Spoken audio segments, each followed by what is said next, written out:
Before we get going with this week's show, word from our friends at Sam Houston Race Park. The big race day has come and gone, but that doesn't mean that great racing is over at Sam Houston Race Park. Remember, SHRP has an industry low takeout of 12% on all horizontal wagers. 12% on all horizontal wagers. Just one of the many reasons to pay attention to Sam Houston Race Park. For more information, go to shrp.com. Now, on to episode 109.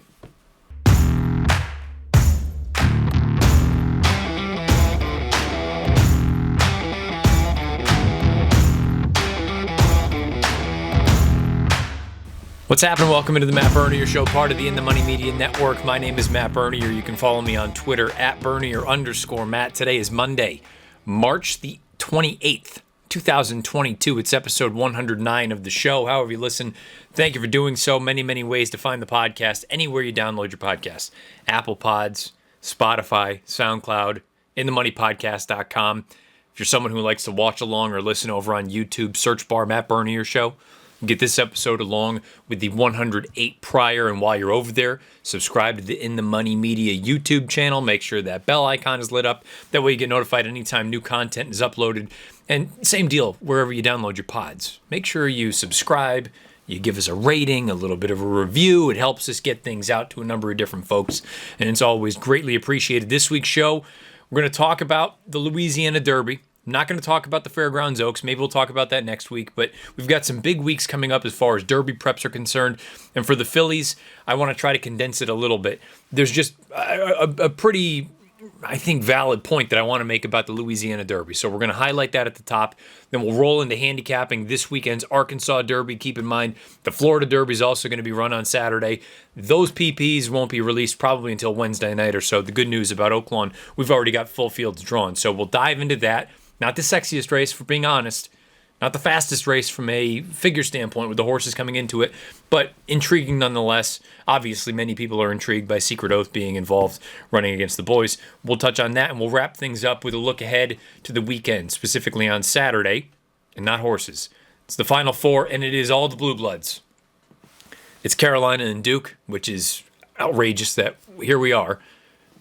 A spot in the national championship game on the line, and it comes down to the Tar Heels and the Blue Devils. And then on the other side, we've got Villanova and Kansas. I'll give you projections and one wager that I've already made. There's another wager that I'll wait and see as we get a little bit closer to Saturday. But just we'll talk about those two games briefly, give you some projections and things like that. But let's talk about the Louisiana Derby. Epicenter wins comfortably by more than 2 lengths. He earns a very fast buyer speed figure of 102 for this time of year from a Timeform US standpoint. He earns a 118. Now, I had mentioned, let's say, go back to, I guess it would have been after the Lecomte. No, after the Risen Star. That I had reservations about the buyer compared to the Timeform US rating. The Timeform US rating was roughly 4 or 5 points, or at least my projection, the way that I was looking at the figs, was that the buyer was a little bit on the high side. That was probably closer to a 93, somewhere thereabouts, as opposed to the 98 that Epicenter earned.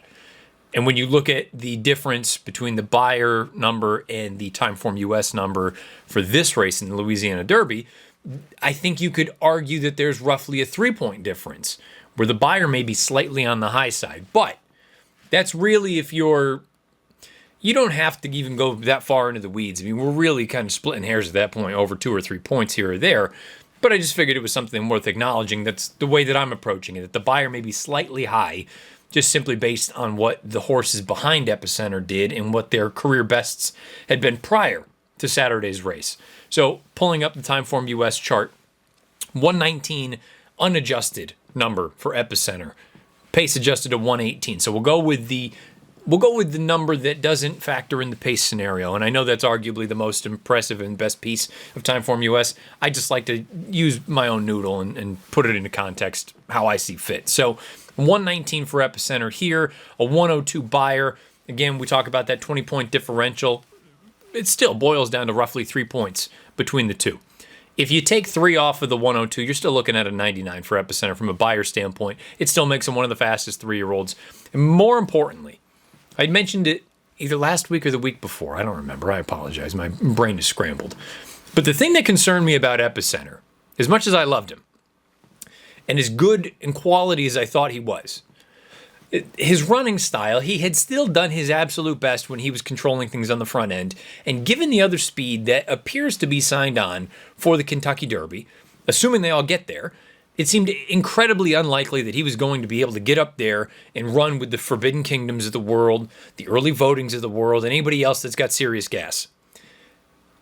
And what he did on Saturday was alleviate all those concerns. And it looked like a concerted effort, and I think that was the thing that I liked the most. He broke very alertly. When Zozos to the inside is intent on going, Pioneer of Medina is intent on going, Rosario pulls him back a little bit, got a little bit pinched in there between early on, but didn't get him lit up or anything. And part of the reason I have been as high on Epicenter as I have, and you can go back to the first race we talked about at the fairgrounds this year. I said, he's the real deal. He is the goods. I almost want to have producer Craig pull that clip, that little bit, and throw it in here. I'm not going to do that. It's too much work. But point is, from day one, I thought this was a Derby horse and possibly Asmussen's Derby winner, which it's the only thing missing from his resume. But his professionalism from day one has been his hallmark, the thing that I've loved the most about him. And then in this spot here, when he does get pinched a little bit early on, and you see him kind of throw his head up, but he's not losing his mind. He quickly refocuses. Everything is good. Let those two go. Tucks into the pocket. 2 fistful of dynamite. Rosario waits. Far turn. Tips him out into the clear. And really, once he gets out into that 4-5 path at the top of the lane, it's a visually stunning kick, in my opinion. I know he doesn't win by 7, but the way that he puts away at least one good horse, if not 2. I've made it clear I'm a little unsure what I actually think about Pioneer of Medina. To be fair, he ran pretty well here. Zozos is really interesting simply because he is very lightly raced, and what they have thrown at him in a short amount of time, I thought he acquitted himself very well. To run as well as he did, yes, he was setting the fractions, and I've said it before, typically when a horse is able to control things on the front, that's when they're going to do their best. But for him being as lightly raced as he is, as inexperienced as he is, and going out to 1 mile and 3/16 for the first time, I thought Zozos ran really well. But he was no match for Epicenter. And for Epicenter to sit, tip, kick, and finish with his ears up, and he galloped out all the way around the clubhouse turn out onto the backside. I mean, it was just, to me, it looked like a Kentucky Derby winner. And I'm not sitting here right now saying he's, slam dunk going to be the horse that I end up picking the first Saturday in May. But I started thinking about it a little bit more, not just from a fig standpoint, but from a visually impressive final prep. And I'm projecting a little bit here. There's still many 100-point preps left to be run. And worth noting, I'm not talking about the UAE Derby. Maybe we'll do that at some point down the road. But as far as the United States is concerned, there are still many 100-point preps left. In fact, all of them, other than this one. But from a visually impressive standpoint, it seems, I don't want to say unlikely, but someone's going to have to really run a crack race to upend this as the most impressive final performance, in my opinion. Because he ticked all the boxes. And if you want to debate what ran behind him, that's fine. If you want to debate if the fig is a little bit high, that's fine as well. But to me, he has shown all the traits of a Kentucky Derby winner from day one. The professionalism there, the speed is there, the connections are there. Everything is there. He is, to me, the perfect outfit at this point. And now, when I bring up the most impressive final prep before the Derby itself, the reason I think that's important is just based on recent history. Now, not all of these are quite as impressive, in my opinion, as the way Epicenter won the Louisiana Derby. Some of them are even more impressive than the way he won the Derby.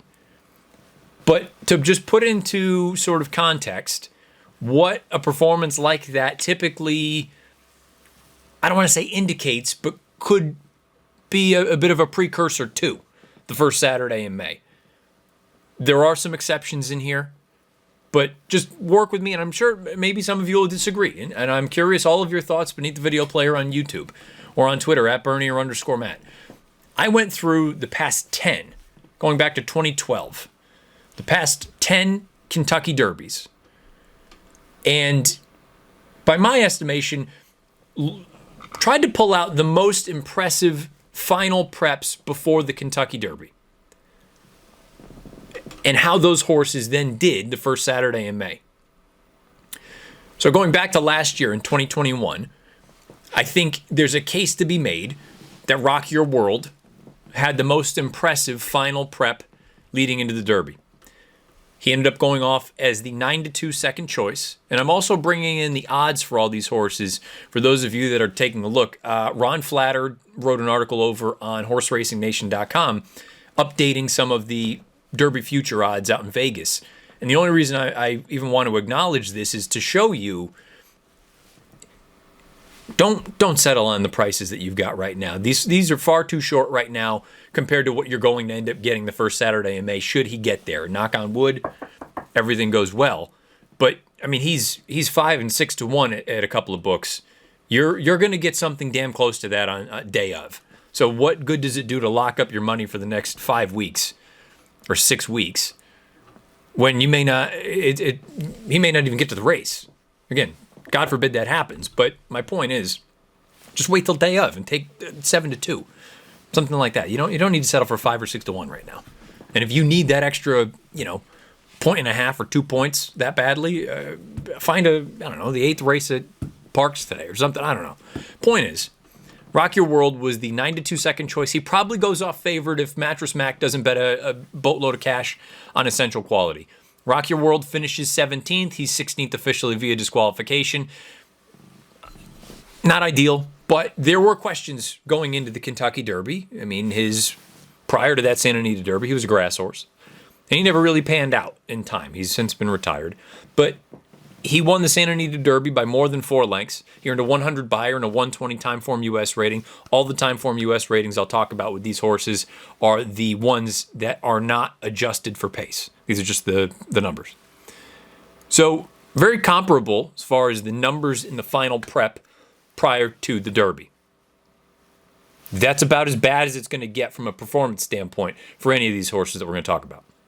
2020, I didn't use it all. Obviously, it's COVID. 2019, Maximum Security. He was the 9-2 second choice in the Kentucky Derby. He finishes first. He was disqualified to 17th for the interference.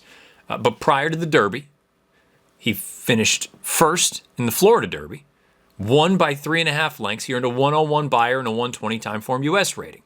Keeping in mind, we're comparing all this to Epicenter, who earned a 102 buyer and a 119 Timeform US rating. So Maximum Security, in the books, finishes 17th, but he crossed the wire first. 2018, Justify. He went off as the 5-2 favorite. Again, keeping in mind, you've heard 9-2, 9-2, and 5-2. You'd be settling on 5-1 or 6-1 if you bet Epicenter today at either one of these Vegas books. Justify, he finishes first in the Kentucky Derby. In his race prior, he won the Santa Anita Derby by 3 lengths. He earned a 107 buyer and a 133 Timeform US rating. So considerably faster than Epicenter.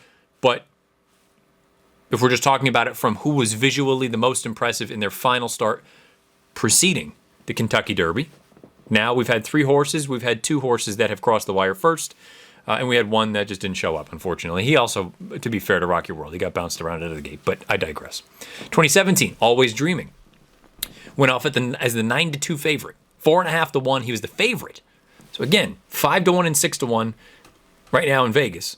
And I'm sure offshore or anywhere else that you could bet on these horses.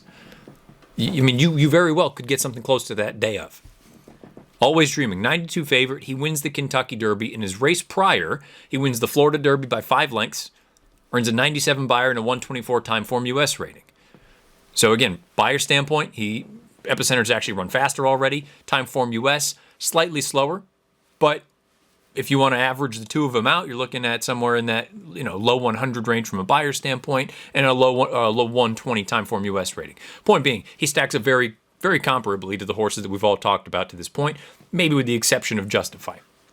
2016, the most impressive prep prior to the Kentucky Derby, I have listed as Exaggerator, even though Nyquist ended up winning, but we'll talk about both of them.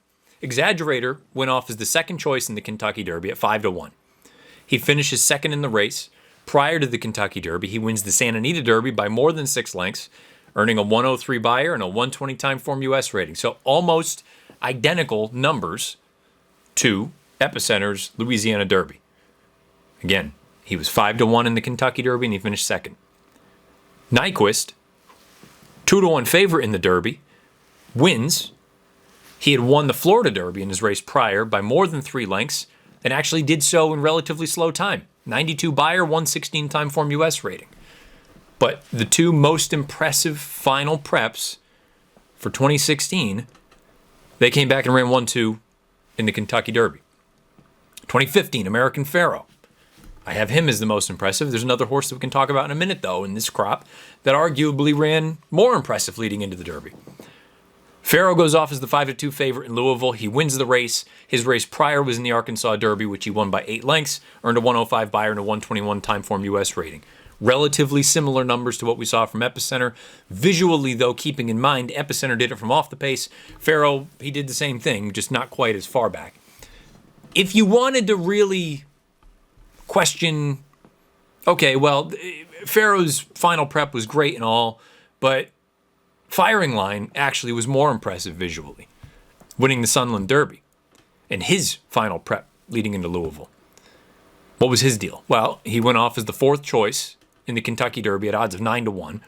He finished second, and that aforementioned Sunland Derby, he won by more than 14 lengths and he earned a 103 Beyer speed figure. But you're picking up a trend here that if you are that good, that impressive, and your numbers are comparable, it's becoming increasingly difficult to see a scenario in which Epicenter's not hitting the board in the Kentucky Derby. And we've gone through 2015. How about 2014? California Chrome. He goes off as the 5-2 favorite in Louisville. He wins the race. His race prior, he wins the Santa Anita Derby by more than 5 lengths. 107 Beyer, 121 time form US rating. In the same ballpark.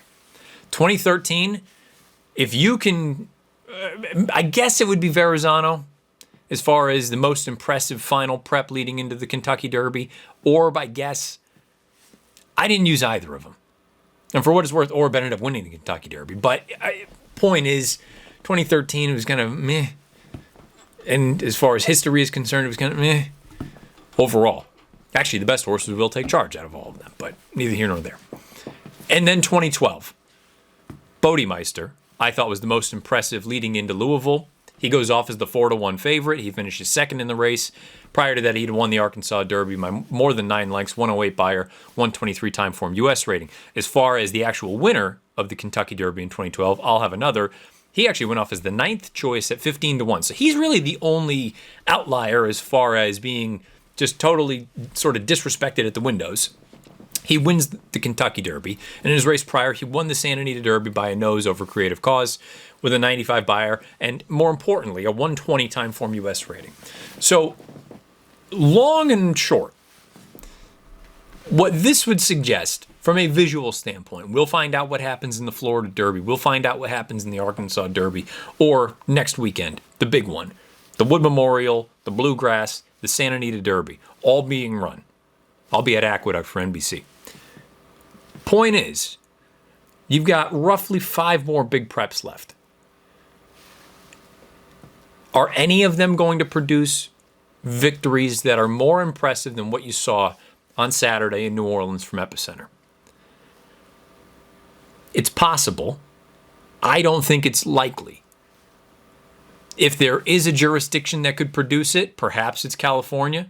If we do end up with sort of a Messier Forbidden Kingdom showdown. Messier, who is now with Tim Yakteen, which again, by the way, go back a few weeks if you weren't listening. I brought it up. So we're getting to a point where if you've got a horse in Baffert's barn and you think they're a proper Derby or Oaks candidate, I mean, they got to make a decision. And eventually the decision was made. Oh, and by the way, we're not talking about the Dubai World Cup tonight, but obviously we saw what happened with Country Grammar. All I tweeted after the race was, I don't know why he has always sort of been ignored as far as being one of the faster American horses the past 2 years. I know he has been very lightly raced because of injury, but when he's run fast. So it's not a stunner. People are acting like he was a complete bum. He's never, even when Chad Brown had him as a 3-year-old, he wasn't a bum. He was kind of green, kind of goofy, but Country Grammar's always been a good horse. Again, I digress.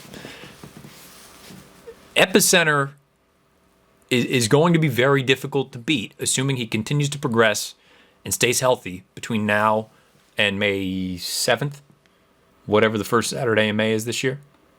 May 7th.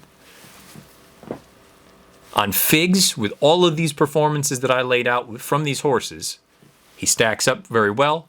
Visually, he stacks up very well. And I guess most importantly, I was just unsure how his running style was going to translate because I didn't think he was naturally as fast, perhaps, as the California horses. Or maybe even one of the horses in New York, assuming early voting runs well in the Wood. Now that's really not that important because he has shown that he can stay within shouting distance and still be as effective. In fact, he may have been even more impressive on Saturday. I thought it was a spectacular performance, and I think he's going to be a handful in the Kentucky Derby. Been on the Epicenter bandwagon for a while now. He's going to be a short price in whatever races he runs. But I think he's the goods. I think he's going to be on the short list, if not the shortest list, meaning the pick for the Kentucky Derby this year. He ticks all the boxes, and he looks like he could be a proper runner. And if you think about all of the Asmussen and Winchell sort of tandems over the past handful of years, you don't want to get ahead of yourself. It's not fair to be comparing a horse like this early in their career to a horse like Gunrunner. But let's just use last year's big 3-year-old, Midnight Bourbon, who's a very good horse. But to me, it's no contest. I mean, at this point in time, in relation to one another, Epicenter is a far better horse. I would even argue at this point in their careers, Epicenter is a far better horse than Gunrunner was. Not saying he's going to turn into Gunrunner, but Epicenter's a damn good horse. Let me know what your thoughts are about the Louisiana Derby beneath the video player on YouTube or on Twitter at Bernier_Matt. Epicenter spectacular winning this race. He goes into Louisville as one of, if not the horse to beat. We'll find out how things shake out in the next couple weeks as far as the final preps are concerned. But I think there's a real chance that Asmussen has his Derby winner right here. He's very, very good. And don't sleep on Zozos. Personally, I would almost rather than wait for the Preakness. That's just me. I understand, though, if they've got their points, they want to run the first Saturday in May, have at it. I think he's a very good horse. And the distance did not get him, which was my big concern with that pedigree. He just got beat by a better horse on the day. Epicenter, 102 Beyer, 119 pace unadjusted. Timeform US rating. He's going to be one of the horses to beat in Louisville. Who's he going to take on, though? We're going to find out at least one, if not two horses coming out of the Arkansas Derby at Oaklawn on Saturday. It's been a rather, let's call it, suspect group down in Arkansas this winter, as far as the 3-year-olds are concerned. We do have some added intrigue, though, with the filly taking on the boys. Let's talk about the Arkansas Derby, shall we?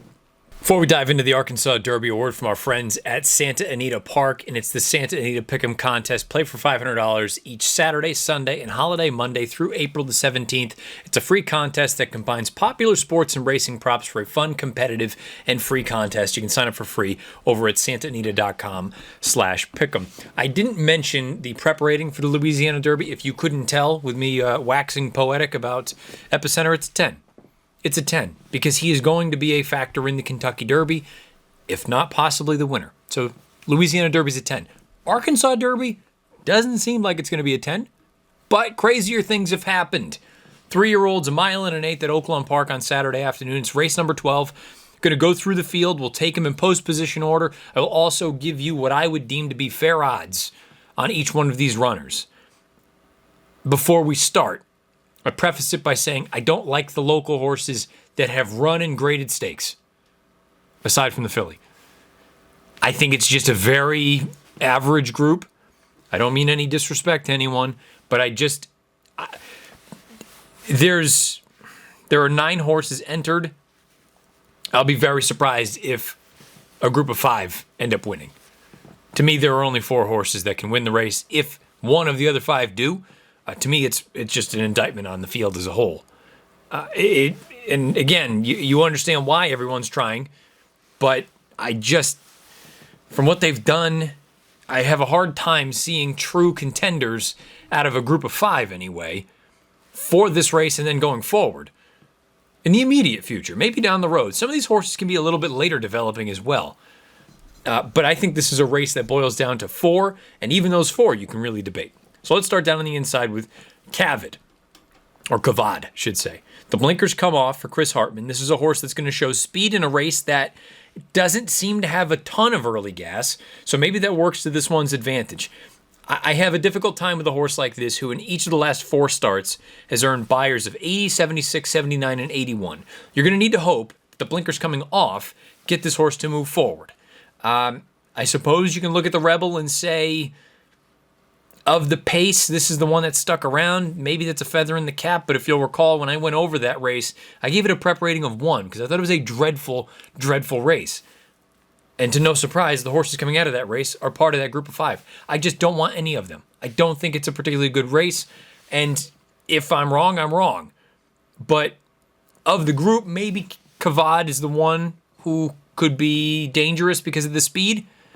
I made him 25-1. I don't love his chances in here. I think if you're Mitchell Murrow, you got to break and you just send and you try to take him as long as you can. I'm dubious, but crazier things have happened, especially with the tactical advantage that this one could have. Not a huge fan of the inside runner. Made him 25-1. Chasing Time also comes out of the Rebel. Didn't think we saw a great deal of running from this horse. Maybe if things start to heat up a little bit. Figures to be forwardly placed, but not outright on the lead or pushing it. Another horse that I'm just not thrilled with, 30-1 for me, for the number 2, Chasing Time. Number 3 is Barber Road. I know many people like this horse. We have seen late runs in each of the past 2 starts from this horse, trained by John Ortiz. I think John Ortiz does a really good job.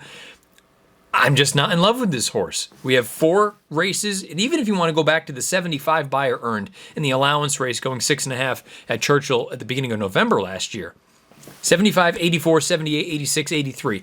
You've got really, really small improvements each and every time. Now, I'll admit, my assessment of the Southwest in hindsight is probably way, way wrong. I'd given it an 8 because I believed in Newgrange. He came back and bombed in the Rebel at a short price. Part of the reason I don't like the Rebel, but also when Unoho, who looked like he's beat at the top of the lane, rallies back on the inside, you can look at that one of 2 ways. If you're kind and charitable, you look at it and say, look at him battle. He rallied on the inside. He likes a good fight. Look at him go get it. Positive. Or you can take the opinion that I have that he's beat at the top of the lane. How does no one else finish? And he's able to come back on the inside and get the job done. Again, to me, my opinion, my estimation, bad sign for a bad race. Barber Road, if you think this thing completely falls apart and none of the fresh faces can run, then maybe it's him. And maybe it's him anyway. Because Timeform US suggests he's not that far off the other players, the fresh faces. I just want to see it against what I think is a much better group than he's been facing. By and large, I think the Arkansas horses, I've said it for a while now, I think Arkansas and Florida are a cut below. Arkansas is kind of bringing up the rear at this point. New York, debatable, but I do think there's some talent up there. This horse is sort of the best of the bad group to this point, in my opinion. And again, I can't stress it enough. I've been wrong before in cases like this, but I've also been right a fair bit.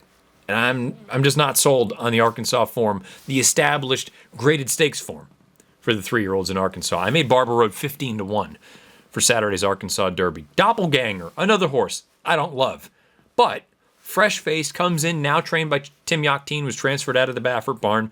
Blinkers are coming off. Comes out of the San Felipe, where he's no match for Forbidden Kingdom, but I'm not going to hold that against him. He does have some positives. Paired up buyer tops of 89. I think that can precede a forward move. I mean, a forward move from 89s, he's already among the fastest in the race. A forward move, he's considerably faster than any of the Arkansas horses, and then the other fresh faces would need to step up if Doppelganger can move up to a 95 or a 98 or even a triple-digit buyer. I'm dubious. I don't know how good the horse actually is. He tried to route last time. I thought he stayed on. But again, it's so hard to tell when you get handed a horse like Forbidden Kingdom who does something pretty spectacular. I think it becomes that much more difficult to really truly gauge what everybody else is in behind him. I could be getting fooled into thinking that Doppelganger is just meh. I thought his San Vicente was his debut, fine. Broke his maiden at Los Al. We know Los Al can be quirky. I don't know. I'm not sold on him, but I acknowledge that he is one of the more likely winners. I made him 6-1. He's going to be shorter than that in all likelihood. But if for whatever reason he is 6, he becomes really interesting at that point for the reasons that I already touched on. Paired up Byers of 89. You don't need to be much to win this race. If he does take any forward step, he's in with a big chance. May not love him, but he fits in here. I made him 6-1, and that may be a little bit unkind. Maybe I should pump him up a little bit, but we'll get to the reason that he is 6-1 in a little bit. Unoho, winner of that Rebel. Don't want to take anything away from him for rallying the way that he did on the inside. It was a gutsy effort, don't get me wrong. But you can't help but wonder a little bit when you see that. What's more likely? That he is as tenacious gets, or he happened to catch a really soft group that didn't want to finish the deal, and he said, fine, I'll do it. I think it's much more likely that's the case than he is some, ultra competitive grinder. But we'll find out on Saturday. He's 1-for-1 at Oaklawn.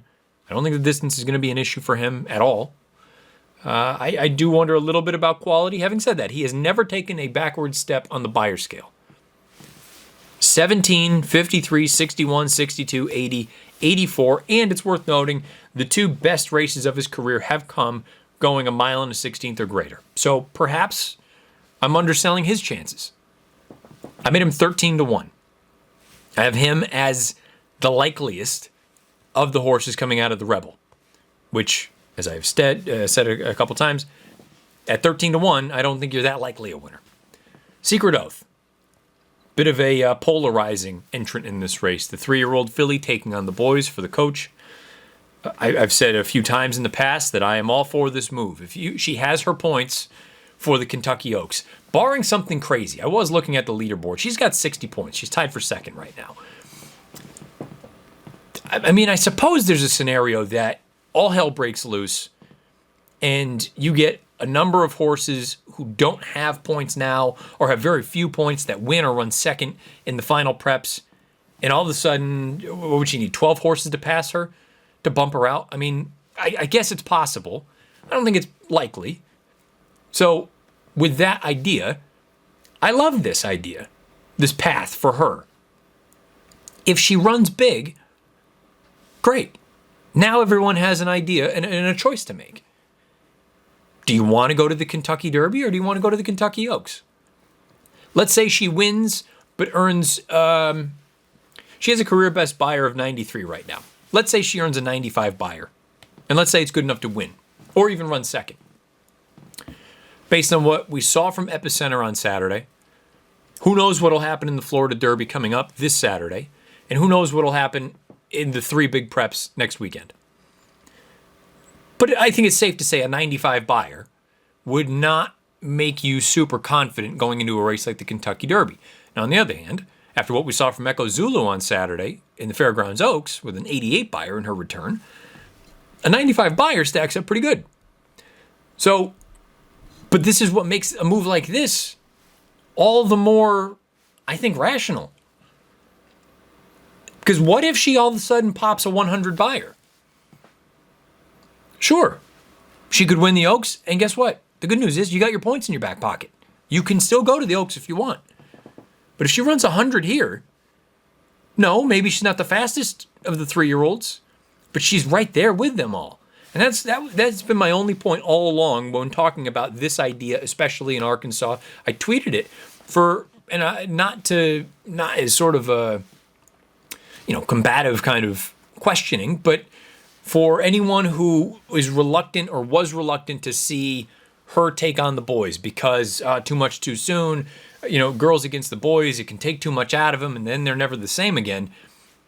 I mean, if you crossed out the F at the top of her information little card there and you put a C in there, is it even like a question that she belongs? On Figs, she is. I mean, unless you want to look at. No, I mean, she is. She's the fastest horse in the race. No one else has earned a 90 buyer. She has two of them. She has a 92 and a 93. I mean, she's the fastest horse in the race. So, if I've got my points already for the Oaks, I'm the fastest horse going into the Arkansas Derby. And now I have an opportunity. Let's say she runs second. I can choose from there if I want to go the first Friday in May against the girls or the first Saturday in May against the boys. I think the other thing to keep in mind with a filly like this, and this is going to be one of the things anyway, that I'm going to be most intrigued with to see from her. I think she's good. I again, credit to whoever the listener was who pointed her out after that allowance race back on New Year's Eve. Because visually, she's been awesome. Now, to be fair, she hasn't beaten much. But she's done it the right way. She opens up in the blink of an eye on horses. Like, bang, the minute Contreras tells her to go, she goes.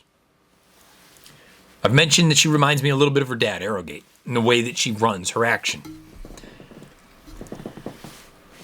I think she's going to appreciate more ground. She'll get a mile and an eighth to work with on Saturday. That'll be the first time.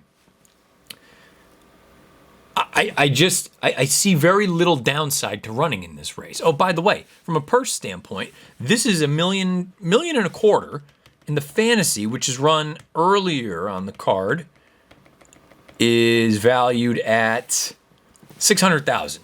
So she's running for 2x. She's the fastest going into it. I mean, why would you not run her? I think she is one of the most likely winners of the race. I acknowledge she'll probably need to improve. Because again, Doppelganger looks like he's sitting on a forward move. If you believe in the Rebel form, any of those boys could jump up. And then we still have two other wild cards we haven't talked about yet. I made Secret Oath 3-1. Now, from a gambling standpoint, she may be an underlay in here.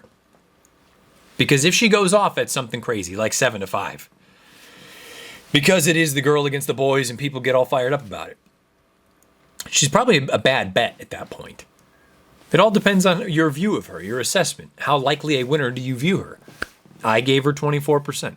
Translates to 3-1 odds. If she's 3-1, I think that's fair. She's 2-1 against this group. While she is the fastest coming in, she's not head and shoulders the fastest. That would be an underlay. That's why you go through and price things out. I think Secret Oath is a likely winner of the Arkansas Derby on Saturday. Ben Diesel, I can't say the same thing. I made him 25-1. He comes out of the graded stakes races down there in Arkansas. I don't need to continue on about that. I just don't think it's a particularly good group so far. He is kind of interesting, though, in the fact that he ran reasonably fast in the Kentucky Jockey Club. Granted, he was close to a slow pace. He finished fourth behind three horses who have flattered the form. Smile Happy, Classic Causeway, White Abarrio. Tried the slop on New Year's Day. Forward, flattened out. Didn't love that, but the race came apart. The Southwest, he actually made a legitimate move into the teeth of the pace and then flattened out. And then he was just kind of even in the Rebel.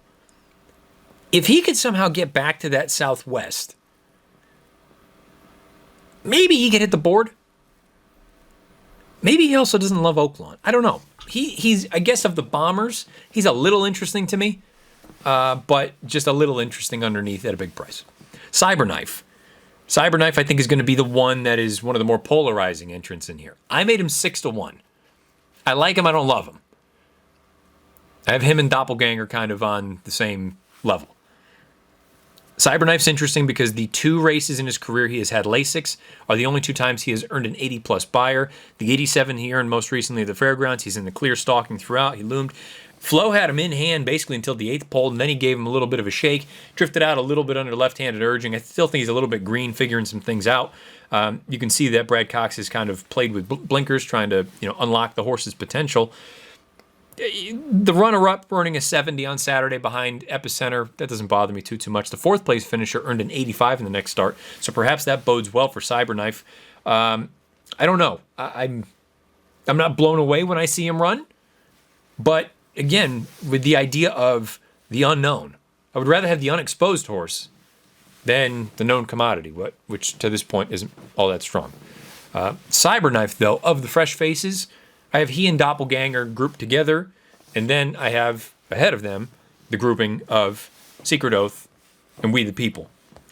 We the People breaks from the outside. Flavian Pratt goes into town to ride. Howard Kravitz tweeted it when I brought up the filly question. I think he laid it out very well. He thinks that you're going to get a sort of Zozos-like performance from We the People. And I actually have written down here, the run on March the 12th is very much in line with the Zozos performance prior to Saturday's Louisiana Derby, in which he was very close to a hot pace and he kicked away down the lane and he looked really good. The dynamics of the race don't project to be run so slow on Saturday, but he figures to be forwardly placed. We saw Zozos go right to the front in Louisiana. This horse was very eager early on. He wanted to go. Flo had him really, really hard held, and he was just better than that group. I would like to see Pratt let him run a little bit out of there, especially if this is a field that doesn't have a ton of speed. If Kavad goes from the inside, maybe We the People takes up that flanking position. I love that spot for him. Get first run on anybody else and take your chances from there. I think he's a pretty good horse. He's lightly raced. They're wheeling him back in 3 weeks. But again, the notion to me of he's already run as fast, if not faster, than what the other Arkansas horses have, that gives him a little feather in the cap. The new shooters, Doppelganger, he is on par with from a numbers standpoint. If you believe in the outfit behind Doppelganger as opposed to this, that's entirely up to you. I think Rodolphe Brissett does a great job. I think the horse fits in here very well. I think the draw works. I think the running style works. There's a lot to like about this horse. I made him 3-1. So I have We the People at 3-1, and I also have Secret Oath at 3-1. If I'm being honest, I think the filly is probably better. But having said that, she has run 6 times, and We the People is still very lightly raced. There's nothing to suggest that we're even close to scratching the potential of We the People, which is interesting long term, not just immediately. To me, it's a 6-9, 9-6 kind of play. Cyberknife and Doppelganger, I won't be stunned at all if they run big, if they win the race. I just don't know that I love either of them. And then the rest of the group, you can have. So for me, push comes to shove, I probably pick Secret Oath. But I do think We the People is legitimate. I'll be very curious to see how this whole race is run, not just for the Secret Oath piece, but do any of these horses take a legitimate step forward enough to suggest they could be contenders the first Saturday in May? Because at this juncture right now, 5-6 weeks out, none of these horses are fast enough to run with Epicenter or Forbidden Kingdom or Messier or, I guess even if you want to include Simplification or whoever's going to go to Keeneland, Smile Happy, or any of these horses. Zandon, early voting up in New York fits in with this group. And people have talked about him like he's terrible, which I think is wrong, but neither here nor there. Morello, Mo Donegal. I mean, there are a number of horses that are better than what we've seen to this point from this group of horses. Let me know what your thoughts are about the Arkansas Derby. It's a grade 1. Winner gets 100 points. Second place finisher probably has enough points to get into the Kentucky Derby. Is a filly going to be part of that? Or is she no good? Is she overrated? Let me know beneath the video player on YouTube or on Twitter at Bernier_Matt. Let's finish up this week talking some hoops. Final 4 coming up on Saturday. Let's wrap up episode 109. Looking forward to the Final 4 on Saturday. We'll start with the first game, Villanova and Kansas. It's the only bet that I've made so far. I have Kansas winning 70-68. That's a total of 138. The total as of Monday was 133. I'm playing over. And I know folks are going to make it. I get it. The kid for Villanova, the second leading scorer, he popped his Achilles. I saw that. I know, unfortunate, feel bad for the kid. But, and I'm sure many people question how could you possibly take an over on Villanova after they just played a game with Houston where they didn't score more than 100 points total. Villanova in that game against Houston shot 28.8% from the field. That's the second worst percentage from the field for Villanova the entire season. They only shot less than 32% twice, that game and once against Baylor back at the beginning of December. You can't imagine, you can't expect that to happen again. Okay, so that's one reason. From three, they were miserable. Against Houston, they shot 23.8% from three. That's tied for the fourth worst shooting percentage from deep of the entire season for this team. This is a team that, aside from, 1, 2, 3, 4, 5, 6, 7, 8, 9, 10. They had 10 games all year where they shot less than 30% from three. And on Saturday or Sunday, whatever day it was, when they won, they beat Houston, they shot 23.8% from three, and they shot 28.8% from the field overall. They're not going to play worse than that, I promise you. In Kansas, you saw what happened in that first half. A little helter-skelter early on. They're running all over the place. Nobody can hang onto the ball. And the second half, I said it to my wife when we were watching the game, you can just see the difference between a team that has an athlete or two. And when I say athlete or two, I mean any Division I college basketball player is an athlete. My point is of the elite of the elite. You can see the difference between one team that's got a couple guys and the other team that is loaded. And Kansas just took over in the second half. I think both of these teams are capable of getting well over 133. I have it projected at 138. One of my sims had it out to 141. Do with that what you will. That's the only play that I've made so far. I have Kansas winning by 2, 70-68. I've already played over 133. The second game, it's probably going to be one of the most watched college basketball games of all time. I would have to assume. I mean, this is it. Carolina and Duke with a spot in the national championship game on the line. The only thing bigger would be if it was for the national championship. I have Duke winning 81-75. Now, you could play the over right now. I guess I'm a little leery knowing that I've got a couple of projections with these teams shooting very, very well. I always get a little bit concerned when those numbers are too high for the off chance that they don't live up to my projection.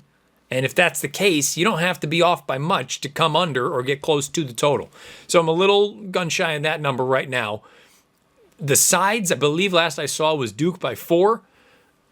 So that's something I'm probably going to keep an eye on. If for whatever reason that number stays in that 6 range, I can't imagine it moving up to 6.5 or anything like that. But 4. I have it at 6. If it comes down a little more into the 3.5 to 3 range, I'll probably be enticed enough to give it a look. But I can't imagine it. I can't imagine it going too much the other way. I'd be stunned if it got out to 5, 5.5. And I'd probably be surprised if it got into the 3 range, if we're being honest. I think kind of where it is, 4, 4.5 I could see, but that's the only thought for me in that game between Duke and Carolina. And partially, those are the sort of games, there aren't many at this point in my life that I just am more curious to just watch the game than anything and not have any kind of a rooting interest. This is probably one of them. I don't care about either team. I'm not a fan of either team. But I'm a fan of stories. I'm a fan of this sort of, this is it. This is Red Sox, Yankees. This is, Cowboys, 49ers. Whatever rivalry you want to go with, this is it. So I'm just very interested to watch the game on Saturday night. I think it's going to be fantastic. And again, I've got Duke winning 81-75. No play right now. I will tweet, as I have been all throughout the college basketball season and all throughout the tournament as we get closer if there is going to be any kind of a play. But right now, the only play that I have already made, and I've already tweeted it out, is over 133 in the Jayhawks and Wildcats game. I think it's going to be a great Final Four. Say what you will, the Elite Eight kind of sucked, but of these 4, who is the only one? I mean, I suppose if you said you could swap out Villanova for Kentucky, but that's about it. I mean, you've got the elite of the elite from a program standpoint, from a history standpoint. That would be the only tweak, and even that you could really argue, given the trajectory that both teams have been on over the past 10 years. I mean, Villanova's been better than Kentucky as far as national championships are concerned, for sure. So it's crazy that you've got as good as it gets from a program standpoint, historically, in the Final Four. Should be really fun. Let me know your thoughts about both of these games beneath the video player on YouTube or on Twitter at Bernier_Matt. Again, as always, please rate, review, and subscribe however you listen. Apple Podcasts, Spotify, SoundCloud, InTheMoneyPodcast.com. Over on YouTube, search bar Matt Bernier Show. You get this episode along with the 108 prior. And again, make sure the bell icon's lit up if you're over there on the In the Money Media channel, because we've got new content all the time. The Players Podcast goes up all the time. Had a lot of great content from Sam Houston Race Park with Nick Tamaro. And just overall, it's just been a fantastic little run of content. I think we've done a really good job. Don't want to forget Jess Paquette, who is the track analyst as well. But I just think it's a channel that if you haven't checked it out before, if you're somebody who just listens to the audio, maybe you want to give it a look. Maybe we've got some other stuff coming down the pipeline. You never know. Got to keep eyes out. And the best way to do so is make sure the bell icon is lit up over on the channel. That way you get notified anytime new content is uploaded. And as always, you can follow me on Twitter at Bernier_Matt. That's going to do it for this week's show. When we come back next Monday, go over the 3, or only 2, I guess, but then previewing the upcoming 3.